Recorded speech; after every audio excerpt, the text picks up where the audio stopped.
Bismillahirrahmanirrahim. Assalamualaikum warahmatullahi wabarakatuh. Perkenalkan, nama saya Ilma Milini Putri, jurusan Sejarah Peradaban Islam. Dalam video kali ini saya akan memaparkan materi mengenai pembaharuan dan modernisasi dunia Islam. Bicara mengenai pembaharuan dan modernisasi dunia Islam, ada dua sub utama yang perlu kita bahas, yakni latar belakang lahirnya serta tokoh-tokoh yang terlibat di dalamnya. Gerakan pembaharuan Islam adalah suatu upaya untuk menyesuaikan ajaran Islam dengan perkembangan baru yang ditimbulkan oleh kemajuan ilmu pengetahuan dan teknologi modern. Istilah pembaharuan Islam baru populer pada awal abad ke-18 Masehi, tepatnya setelah munculnya gaung pemikiran dan gerakan pembaharuan Islam di Mesir sebagai imbas dari persinggungan politik dan intelektual Barat.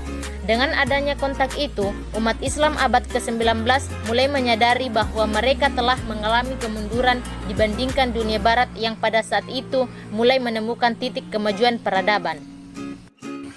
Di antara hal-hal yang mendorong lahirnya gerakan pembaharuan dan modernisasi Islam adalah adanya sifat jumud yang membuat umat Islam berhenti berpikir dan mengembangkan ilmu pengetahuan, perpecahan antar umat Islam, adanya konflik yang terjadi antara dunia Islam dan Barat, serta umat Islam meninggalkan Al-Quran dan hadis. Adapun beberapa tokoh-tokoh dalam gerakan pembaharuan dan modernisasi dunia Islam, di antaranya Muhammad Ali Pasha adalah seorang keturunan Turki yang lahir pada bulan Januari 1765 Masehi di Kawalia dan meninggal di Mesir pada tahun 1849. Beliau seorang pembaharu Islam pada abad 19 hingga abad 20 Masehi. Ia adalah orang yang pertama kali meletakkan landasan kebangkitan modern di Mesir. Lahirnya keinginan Muhammad Ali Pasha untuk memajukan peradaban modern termotivasi dari unsur-unsur dan hal-hal baru yang dibawa oleh Napoleon Bonaparte ketika ia memimpin ekspedisi di daerah-daerah kekuasaan pemerintahan yang dibangun oleh umat Islam. Beliau berupaya untuk memperkuat kekuatan militer sebagai penunjang untuk melakukan pembaharuan. Selanjutnya, Jamaluddin Al-Afghani lahir di Kabul, Afghanistan pada tahun 1839 Masehi dan meninggal di Istanbul, Turki pada tahun 1897 Masehi. Jamaluddin ini berbeda dengan teman-temannya yang berpikir pembaharuan lain. Perbedaan pemikiran Jamaluddin dengan pembaharu muslim yang lain ialah dalam hal politik yang semboyannya dikenal dengan pan-islamisme, yaitu upaya penyatuan umat muslim.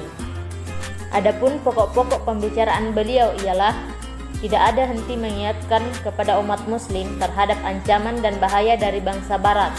Perang salib masih berlangsung, demikian juga dengan peta Petrus. Harus diciptakan suatu ketetapan hukum dalam suatu negara. Islam adalah agama yang sesuai dengan semua bangsa di sepanjang masa, serta pintu ijtihad harus tetap terbuka untuk mengatasi permasalahan. Selanjutnya, Muhammad Abduh. Beliau lahir di sebuah desa yang ada di Mesir pada tahun 1849 dan wafat pada tahun 1945 setelah menamatkan pendidikan di Al-Azhar. Beliau merupakan teman karib Jamaluddin Al-Afghani dan mereka pernah menerbitkan sebuah majalah yang bernama Al-Furwatu Husqoh.